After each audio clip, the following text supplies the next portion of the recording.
दोस्तों, आज मैं आपको एक ऐसी कहानी सुनाने जा रहा हूँ जिसे आप लोगों ने अपनी पूरी जिंदगी में नहीं सुनी होगी। ये कहानी आपको पूरे YouTube पर भी देखने या सुनने को नहीं मिली होगी। दोस्तों, कहानी को ध्यान से सुनना और पूरा सुनना। कहानी में बहुत ही राज छिपा हुआ है और हमें बताना कि आपको हमारी कहानी कैसी लगी। कमेंट में जरूर लिखना। वाह मोदी जी, ऐसी भी कोई कहानी है जो हमने कभी नहीं सुनी हो? तो मोदी जी जल्दी शुरू करो, अब तो सब्र ही नहीं हो रहा है। हाँ तो भाइयों, प्राचीन समय की बात है। एक राजा था। उस राजा की दो रानियां थी। वह राजा एक रात अपने कक्ष में सो रहा था। राजा को एक स्वप्न आया। स्वप्न में राजा रासलीला देख रहा था। रासलीला में सभी देवी देवता नृत्य गान कर रहे थे। जब रासलीला समाप्त हो गई तो भगवान प्रसाद बांट रहे थे। तो राजा भी प्रसाद लेने के लिए भगवान से कह रहे थे कि मुझे भी दे दो, मुझे भी दे दो। ऐसे शब्द राजा नींद में जब बड़बड़ा रहे थे तो राजा की आवाज सुनकर बड़ी रानी ने राजा को नींद से जगा दिया। राजा उठा तो राजा को रानी पर बड़ा क्रोध आया और राजा ने अपने सैनिकों को बुलाकर ये आदेश दे दिया, जाओ इस रानी को जंगल में जाकर मार दो और मुझे इसकी दोनों आंखें लाकर दिखाना। आज इस रानी के कारण मैं भगवान से प्रसाद नहीं ले पाया। फिर उन सैनिकों ने रानी को जंगल में ले गए और मारने को तैयार हुए। तो रानी ने कहा, भाइयों, मुझे मारकर तुम्हें क्या मिलेगा? मैं तुम्हें ये 9 लखा हार देती हूँ, इसे रख लो और मुझे छोड़ दो। इस प्रकार रानी अपने जीवन के लिए सैनिकों के सामने प्रार्थना करने लगी। रानी को इस तरह रोते हुए देखकर सैनिकों को उस पर दया आ गई और सैनिकों ने रानी को वहीं जंगल में छोड़कर चल दिए और रास्ते में एक हिरन को मारकर उसकी आंखें निकालकर राजा को दिखा दी। दूसरे दिन उसी नगर का एक व्यापारी अपने व्यापार के लिए बैलगाड़ी पर जंगल के रास्ते से जा रहा था। तो जंगल में उस व्यापारी के ऊपर पानी की बूंदें गिरी। व्यापारी ने सोचा, इस समय कोई बारिश का मौसम तो नहीं है, फिर ये पानी की बूंदें मुझ पर कैसे गिरी? फिर व्यापारी ने ऊपर देखा तो एक बरगद के पेड़ के ऊपर एक स्त्री रो रही थी। व्यापारी ने उससे पूछा, कौन हो? कोई भूत प्रेत या चुड़ैल तो नहीं हो? फिर उस रानी ने अपने बारे में सारी बात बताई और कहा, मुझे अपने घर ले चलो, मैं तुम्हारे घर एक नौकरानी बनकर रह लूंगी। व्यापारी को भी उस पर दया आ गई और वह रानी को अपने घर ले आया। लेकिन वह रानी गर्भवती थी। कुछ महीनों बाद उस रानी को एक लड़का पैदा हुआ। इधर राजा साहब के यहाँ भी राजमहल में छोटी रानी को भी एक लड़का पैदा हुआ। दोनों रानियों के लड़के जब बड़े हो गए तो दोनों में घनिष्ठ मित्रता हो गई। राजा का लड़का घूमने फिरने जाता तो वह कभी घोड़े पर जाता तो कभी हाथी पर। व्यापारी का लड़का राजा के लड़के के साथ पैदल चलता। एक दिन राजा के लड़के ने व्यापारी के लड़के से कहा, मित्र, तुम भी अपने पिताजी से कहकर एक घोड़ा खरीद लो, जिससे हमें घूमने फिरने में दिक्कत या परेशानी नहीं होगी। फिर व्यापारी का लड़का घर गया और अपने पिता व्यापारी से कहा, मुझे भी एक घोड़ा चाहिए। व्यापारी ने कहा, ठीक है, हम कल ही एक घोड़ा खरीद लेंगे। दूसरे दिन व्यापारी और लड़का घोड़ा लेने के लिए काबुल गए। काबुल में व्यापारी ने अपने लड़के को एक से एक बढ़िया घोड़ा बताया, पर लड़का बोला, पिताजी, ये सभी घोड़े तो खच्चर हैं, इनमें से कोई भी घोड़ा ठीक नहीं है। फिर उस लड़के की नजर एक कमजोर मरियल से घोड़े पर गई। लड़के ने कहा, पिताजी, ये घोड़ा ठीक है, इसे खरीद लो। व्यापारी ने घोड़े की हालत देखी तो व्यापारी ने कहा, बेटा, ये घोड़ा इतना कमजोर है, इसके चारों पैर तो कब्र में लटक रहे हैं, इसका भरोसा भी नहीं है कि ये घर तक चला जाए। कहीं रास्ते में ही मर गया तो हमारे पैसे फोकट में ही चले जाएंगे। पर लड़के ने जिद की तो व्यापारी ने घोड़े के मालिक से पूछा, भैया, इस घोड़े की कीमत बताओ। घोड़े के मालिक ने कहा, क्या सेठ जी, तुमको भी यही घोड़ा पसंद आया? मैंने आपको एक से बढ़कर एक घोड़ा दिखाया, उनमें से कोई पसंद नहीं आया। चलो ठीक है, तुम्हारी मर्जी, सेठ जी, इस घोड़े के तुम अपनी मर्जी से जो भी दोगे मैं रख लूंगा। फिर व्यापारी ने उस घोड़े मालिक को 500 रुपए दिए और वह घोड़ा लेकर घर आ गए। फिर लड़के ने उस घोड़े के लिए 10 फीट लंबा चौड़ा गड्ढा खुदवाया और उस गड्ढे में घोड़े को बांध दिया और उसके खाने पीने के लिए काजू बादाम चने अखरोट आदि सामान 6 महीनों का रखवा दिया और उस गड्ढे को टीन से ढक दिया। जब 6 महीने बीत गए तो लड़के को उस गड्ढे में से टीन में टकराने की आवाज आने लगी। तो लड़के ने कहा, पिताजी घोड़ा तैयार हो चुका है, इसे गड्ढे से बाहर निकालो। फिर व्यापारी ने गड्ढे के टीन हटाए तो घोड़ा उड़ने लगा। इन 6 महीनों में घोड़े के पंख निकल गए जिससे वह उड़ रहा था। फिर लड़के ने घोड़े को पकड़ा और उसको अपने काबू में करने के लिए उस पर सवारी की। वह घोड़ा तो जमीन पर पैर ही नहीं रखता था, वह तो आकाश में उड़ने लगा। फिर एक दिन राजा का लड़का घोड़ा लेकर आया। इधर से व्यापारी का लड़का भी अपना घोड़ा लेकर आया। राजा के लड़के ने कहा कि मित्र, चलो घोड़ों की रेस लगाते हैं, किसका घोड़ा तेज दौड़ता है। राजा का लड़का अपने घोड़े को दौड़ाने लगा, लेकिन व्यापारी का लड़का तो अपने घोड़े को लेकर आकाश में उड़ने लगा और चारों ओर घूमकर आ गया। ये देखकर राजा का लड़का आश्चर्यचकित रह गया। फिर राजा के लड़के ने कहा, मित्र, तुम अपना ये घोड़ा मुझे बेचना चाहोगे? लेकिन व्यापारी के लड़के ने साफ मना कर दिया।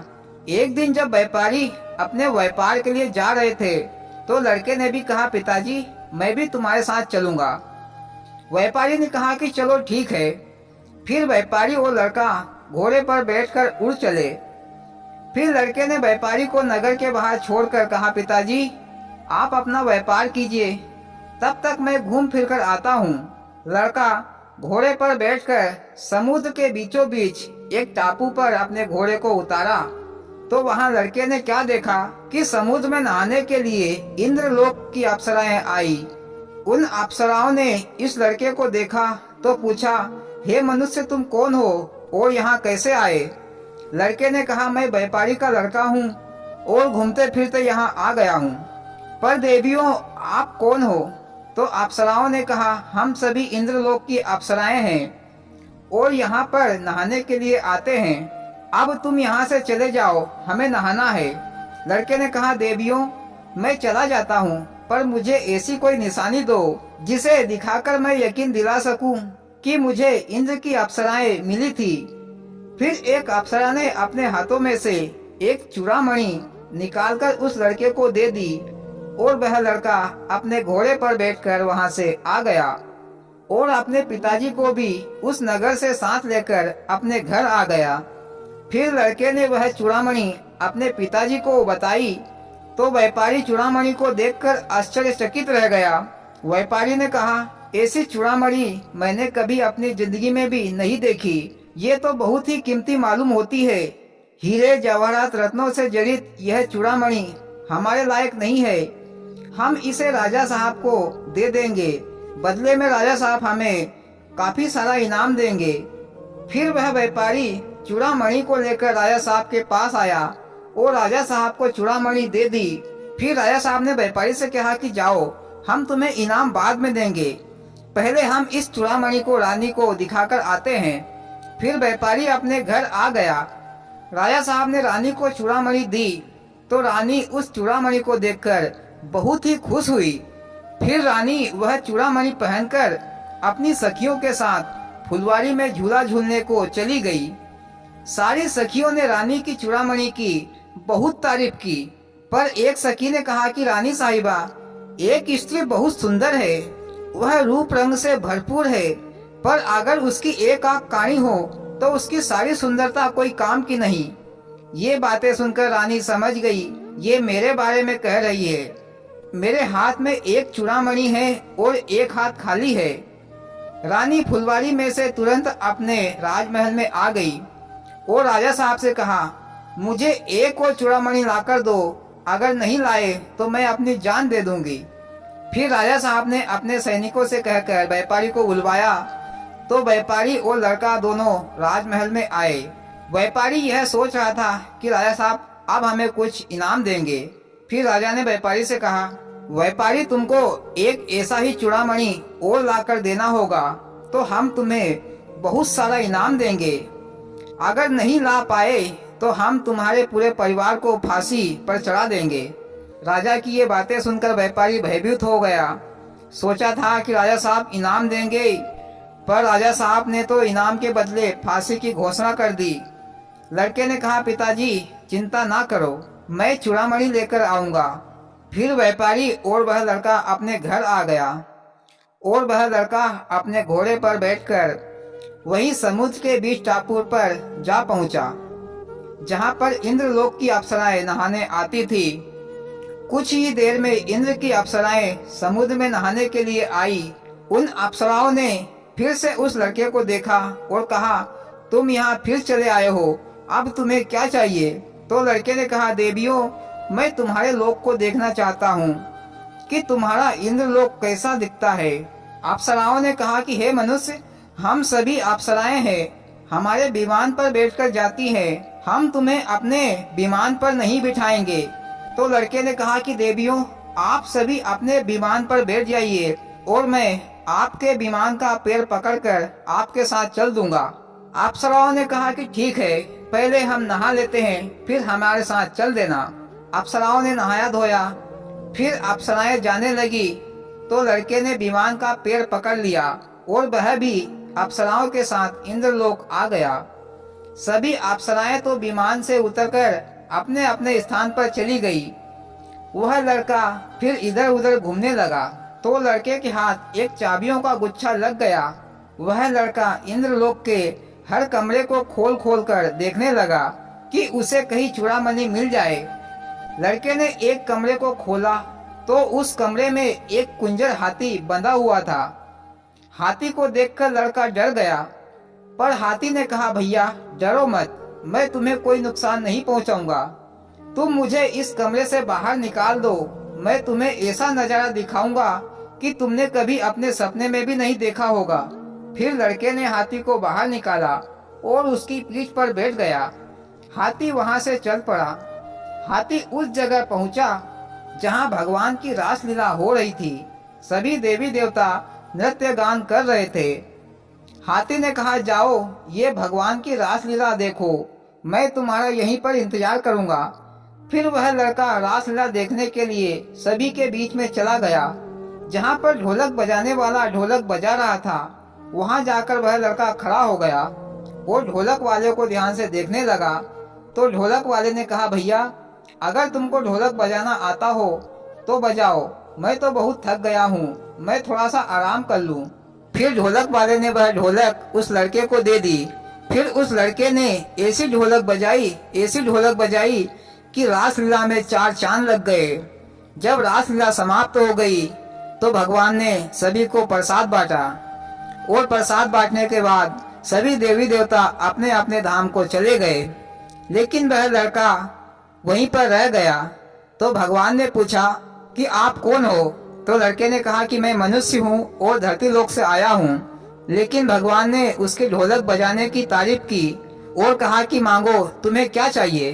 तो लड़के ने कहा कि हे भगवान, पहले आप मुझे वचन दीजिए कि मैं जो मांगूंगा वो आप मुझे देंगे। तो भगवान ने कहा कि ठीक है, मैं तुम्हें वचन देता हूँ, जो तुम मांगोगे वही मैं तुमको दूंगा। तो लड़के ने कहा कि हे भगवान, आप मुझे आपकी ये बांसुरी दे दीजिए। तो भगवान ने अपनी बांसुरी उस लड़के को दे दी।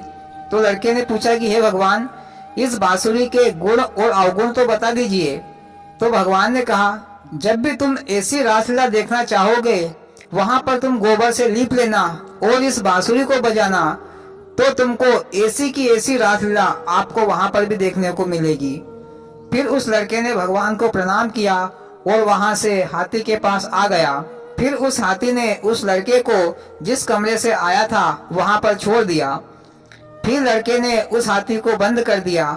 फिर वह लड़का और भी कमरे को देखने लगा तो उस लड़के को एक कमरे में बहुत सारी चूड़ामणि दिखी। तो उस लड़के ने एक झोला में बहुत सारी चूड़ामणि भर ली और उन्हीं अप्सराओं के साथ समुद्र के टापू पर आ गया। और अपने घोड़े पर बैठकर अपने घर के लिए रवाना हुआ। तो रास्ते में उसे अंधेरा हो गया। वह जंगल के रास्ते से जा रहा था तो जंगल में उस लड़के को एक कुटिया दिखी। तो वह लड़का कुटिया के पास गया और कुटिया के बाहर से उस लड़के ने आवाज दी तो कुटिया के अंदर से एक साधु बाबा निकले। लड़के ने कहा कि साधु बाबा, मैं रात यहाँ पर रुकना चाहता हूँ, क्या आप मुझे आपकी कुटिया में रात रुकने दोगे? तो उस साधु बाबा ने सोचा शायद ये कोई गुंडा है या चोर बदमाश है, मुझे लूट लेगा, इसलिए उस साधु बाबा ने मना कर दिया कि आप यहाँ पर नहीं रुक सकते, आप और कहीं दूसरी जगह देखो। फिर वह लड़का कुछ दूर आगे चला तो उस लड़के को एक नदी दिखी। तो उस लड़के ने उस नदी में से पानी लिया और गोबर से वहां पर लीप दिया और उस बांसुरी को बजाने लगा। जब बांसुरी बजी तो वैसी की वैसी रासलीला वहां पर भी होने लगी। सभी देवी देवता वहां पर नृत्य गान करने लगे। ये आवाज सुनकर उस कुटिया का साधु बाबा भी वहां पर आ गया। तो वहां पर साधु बाबा ने देखा कि वहां पर तो भगवान की रासलीला चल रही है।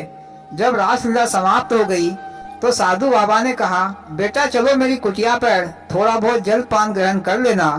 तो उस लड़के ने कहा कि साधु बाबा, जब मैं रात को आपके पास आया था तो आपने तो मुझे सुलाने से मना कर दिया था, फिर अब आप मुझे क्यों ले जाना चाहते हो? साधु बाबा ने कहा कि बेटा तुम तो बड़े ही महान पुरुष हो, तो आप मेरी कुटिया पर जरूर चले और मेरी कुटिया का जलपान ग्रहण करे। तो लड़के ने कहा कि चलो ठीक है। फिर वह लड़का और साधु बाबा कुटिया पर आ गए। फिर साधु बाबा ने उस लड़के को जलपान ग्रहण करवाया और कहा, बेटा आप मुझे दक्षिणा में कुछ दोगे? तो लड़के ने कहा, हाँ बाबा, आप जो भी मांगो मैं जरूर दूंगा। तो साधु बाबा ने कहा लड़के से कि तुम मुझे अपनी ये बांसुरी दे दो। तो लड़के ने कहा, साधु बाबा मैं आपको बांसुरी तो दे दूंगा, पर बदले में आप मुझे क्या दोगे? तो साधु बाबा ने कहा, बेटा मेरे पास क्या है, मेरे पास तो बस ये सोटा घोटा है, इसे ले जाओ। तो लड़के ने कहा कि चलो ठीक है, आप मेरी बांसुरी रख लो, मैं आपके सोटा घोटा को ले जाता हूँ। फिर साधु बाबा ने उस लड़के की बांसुरी रख ली और सोटा घोटा उस लड़के को दे दिया।